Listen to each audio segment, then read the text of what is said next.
Natália Brasil, Damas do Esporte.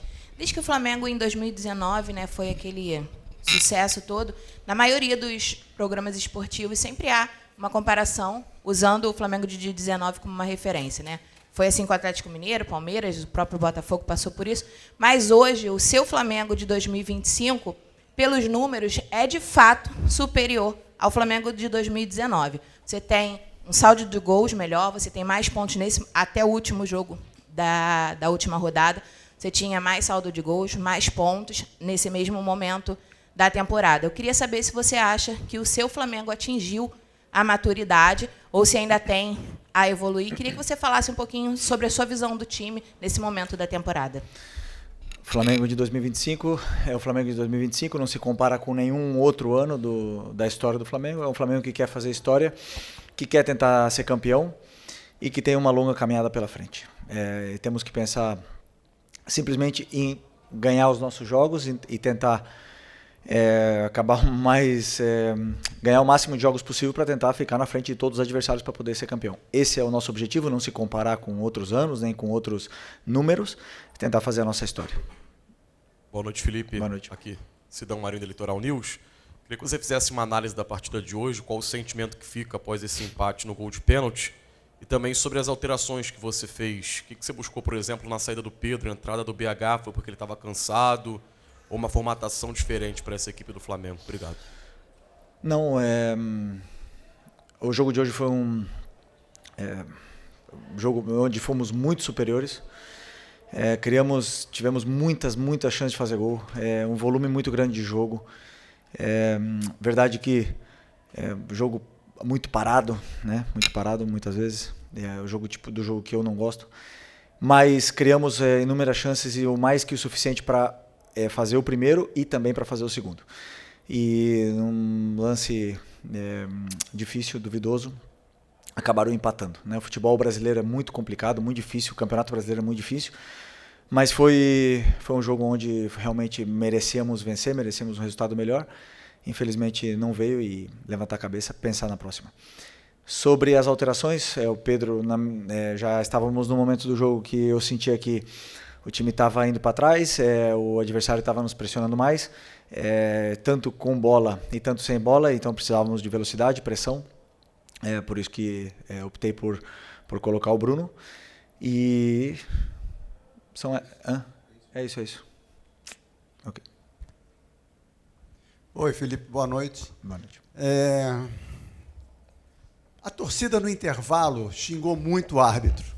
E eu sei que é a sua postura de não reclamar de arbitragem.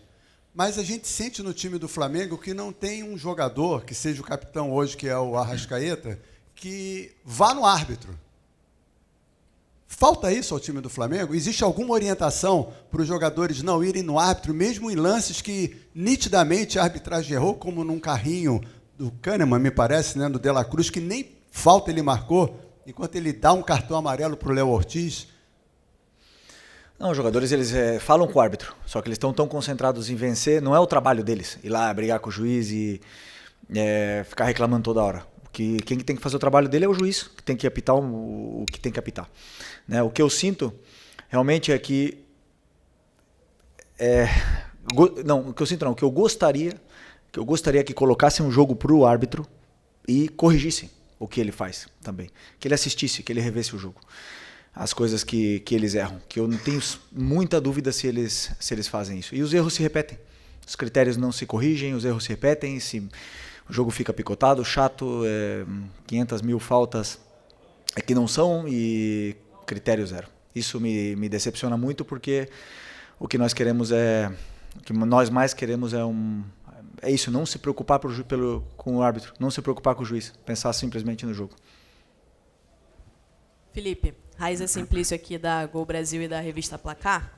Eu queria te perguntar sobre o De La Cruz, né? Ele voltou, já estava à disposição, mas hoje jogando como titular, participou bastante do jogo e deu para perceber que o time parece que sentiu um pouco a saída dele, o meio-campo ali ficou meio aberto com a saída do De La Cruz. Eu queria que você falasse sobre a importância de tê-lo bem fisicamente para o seu time. E a saída dele foi só por uma questão de cansaço ou foi alguma estratégia mesmo? Ele pediu para ser substituído. É um jogador que se recuperou, está conseguindo ter uma sequência de treinos, tá bem novamente. É um jogador que nos dá muita dinâmica no meio campo, tanto em ataque como em defesa. Um dos pilares dessa equipe também, e muito feliz de tê-lo de volta, né? No momento que ele saiu, e você falou que o meio abriu, realmente estávamos no momento onde o nosso time já estava sofrendo, né? Já estava um pouco, não sofrendo, senão com dificuldade de sair, e não simplesmente pela saída do De La Cruz, senão pelo momento que a equipe estava talvez tentando mais defender o resultado que continuar com as dinâmicas, e aí acabamos sofrendo mais. Felipe, boa noite. Pedro Ramos, da Sintonia Esportiva. Você comentou agora há pouco que no segundo tempo o Grêmio impôs a vocês uma necessidade de ter velocidade e você acabou mexendo pelo Pedro no lugar, colocando o Bruno Henrique. A minha dúvida é se a não utilização de jogadores como Cebolinha, Michael, Juninho, por parte sua, por escolha sua, não traz para a torcida uma sensação de que eles serão de fato inutilizáveis no resto da temporada, até porque em uma partida onde o Flamengo ganha de 8-0 do Vitória, eles não entrarem é até comum, é esperado talvez. Mas numa partida onde o Flamengo estava sendo pressionado pelo Grêmio 1-1, por que não a não utilização desses jogadores, por favor? E se também isso é um sinal para a torcida de que no restante da temporada eles não estão nos seus planos também? Obrigado. O Juninho não estava no banco, não poderia entrar. Sim. Sim, o Cebolinha e o Michael, sim.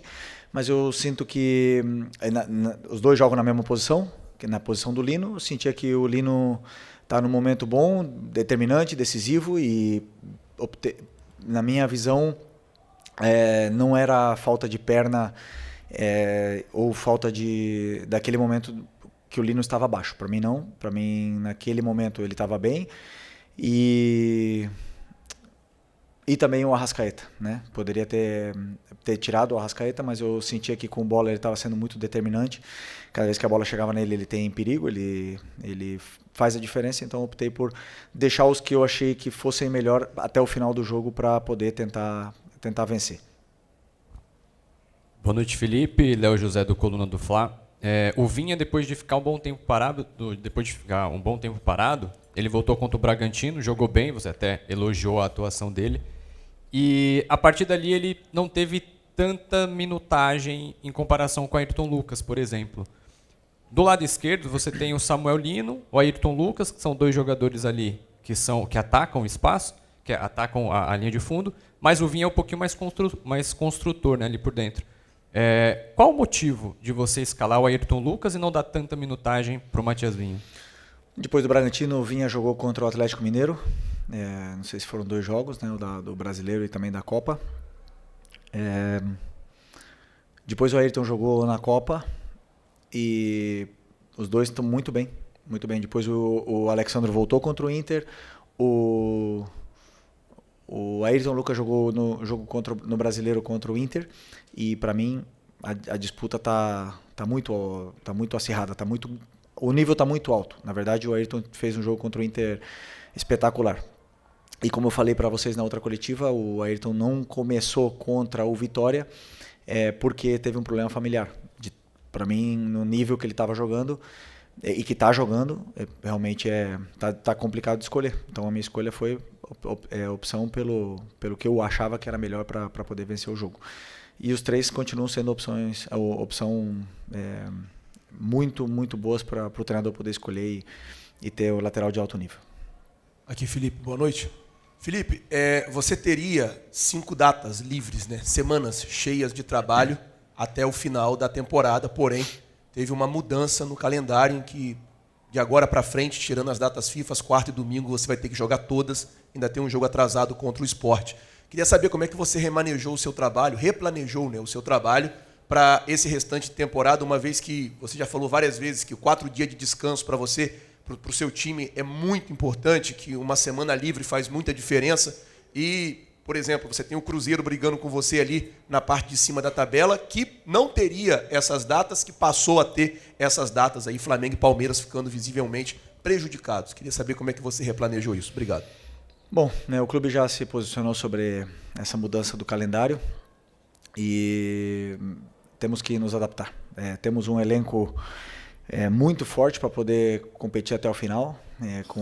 Com essa mudança, mas que para os próximos anos que esse planejamento seja melhor, seja realmente organizado para que todos possamos, nenhum possa sair prejudicado com nenhuma mudança.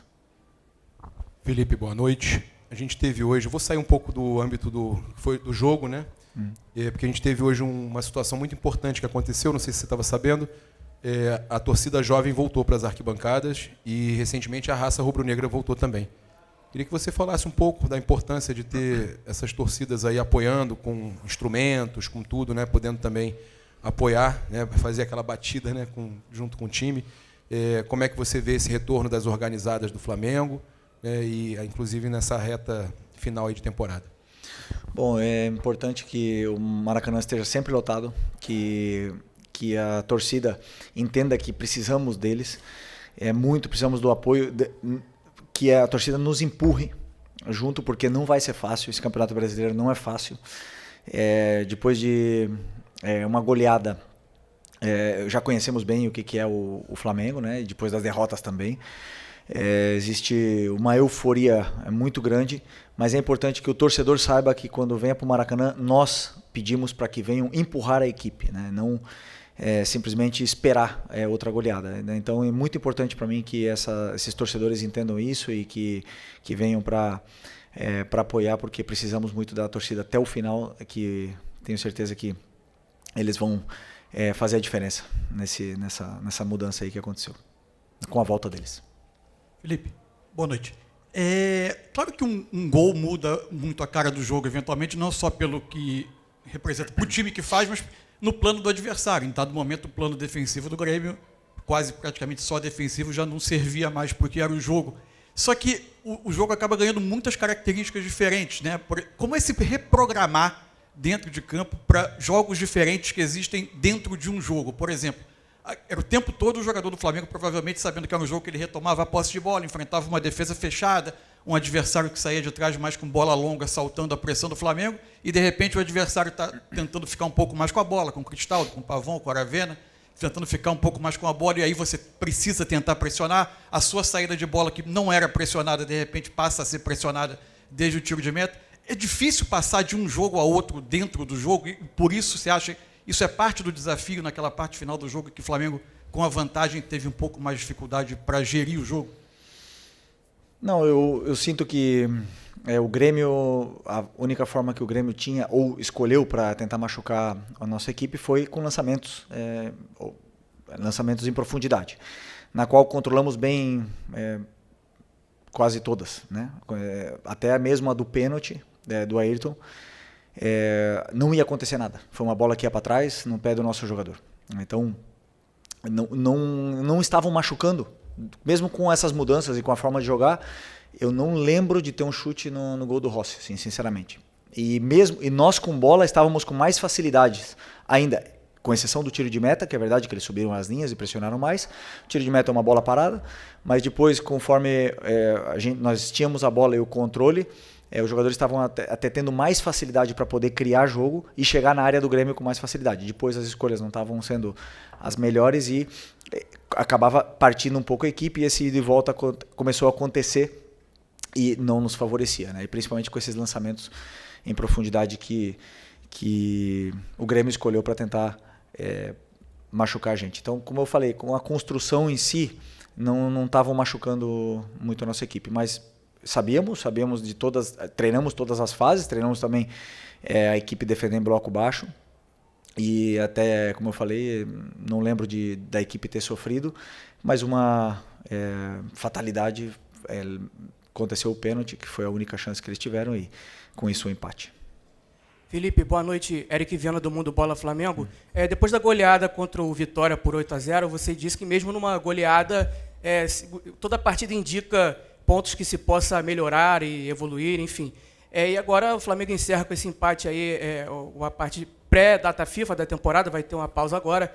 E a minha pergunta é o que fica para melhorar, o que você pode analisar dessa partida que o Flamengo precisa melhorar para a volta da data FIFA, trabalhar bem para voltar mais forte aí da data FIFA. Obrigado. A partir de amanhã eu começarei a analisar o que foi o nosso jogo, E analiso e aí decido os principais pontos que nossa equipe tem que evoluir.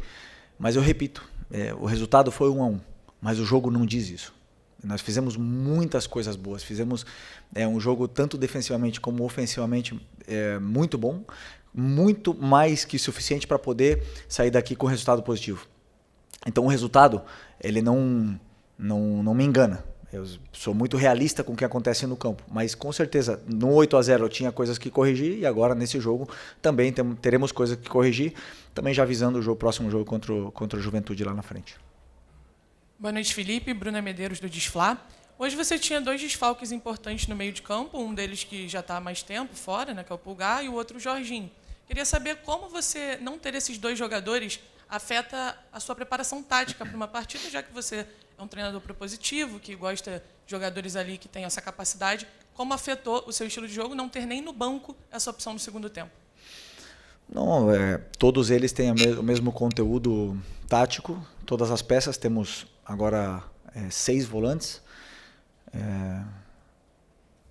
Eric, Jorginho, Saul, Everton, Alan, Nico, 6 volantes. Todos eles têm o mesmo conteúdo, né? Então todos eles têm características diferentes e têm formas de aplicar esse conteúdo que é passado de forma diferente. E eu escolho sempre o que eu acredito que é melhor para a equipe. Claro que eu já falei para vocês outras vezes que o Eric é um pilar e estamos todos querendo e desejando que ele volte. E o Jorginho, vocês já sabem da liderança e da importância que ele tem dentro desse elenco, mesmo com pouco tempo aqui. Mas o time fez, os volantes que jogaram, tanto Saul como o Nico, fizeram um excelente jogo, controlaram, criaram, marcaram muito bem, fizeram tudo que eu pedi, e o Everton entrou realmente já no momento onde nossa equipe estava sofrendo. Mas o conteúdo para eles é o mesmo. Boa noite, Felipe. Júlio Miguel Neto, da Rubro News TV. Felipe, depois de muito tempo, o Michael voltou a aparecer no banco de reservas, né? Recentemente, você até mesmo na coletiva disse que eventualmente sairia alguns atletas, né? No caso, teve a saída do Lohan, do Matheus Gonçalves e do Vitor Hugo. O elenco está fechado para saídas. Haverão mais alguns outros atletas que vão caminhar em outro local. E queria saber também, em relação à janela fechando na terça-feira, no dia 2, se o grupo está fechado para entradas também para o restante da temporada. Bom, essa é uma pergunta para o Boto, né? Que é uma pergunta para a diretoria sobre entradas e saídas. Eu estou muito feliz com o elenco que eu tenho e qualquer decisão que o Boto e o presidente tomarem, tanto de entradas como de saídas, repito, estou feliz. Estou feliz porque realmente sinto que tenho um elenco extraordinário na mão. Então, uma decisão deles, e eu na qual participo com as minhas opiniões, mas são eles que decidem. Felipe, Dani Boaventura, Flamengo TV. A gente está fazendo uma reportagem especial sobre o Lino, né? Um mês completo no clube agora e acabou culminando numa convocação para a seleção. Então, queria te ouvir um pouquinho sobre essa chegada, o desempenho e o resultado disso que acaba sendo a consequência de ir para a seleção. Bom, é um jogador diferente, né? Eu já falei em outras ocasiões, um jogador que quando pega a bola é diferente, é determinante, tem drible, tem esse perigo que precisamos sempre, principalmente nessa parte do campo, onde precisamos e geramos tanta vantagem, e é um jogador ainda que tenho certeza que vai evoluir muito e nos vai dar muitas alegrias. Agora foi premiado e coroado com uma convocação para a seleção merecida. Espero que ele vá, jogue no Maracanã, não na Bolívia, e que volte para cá em plenas condições para poder ajudar novamente a equipe.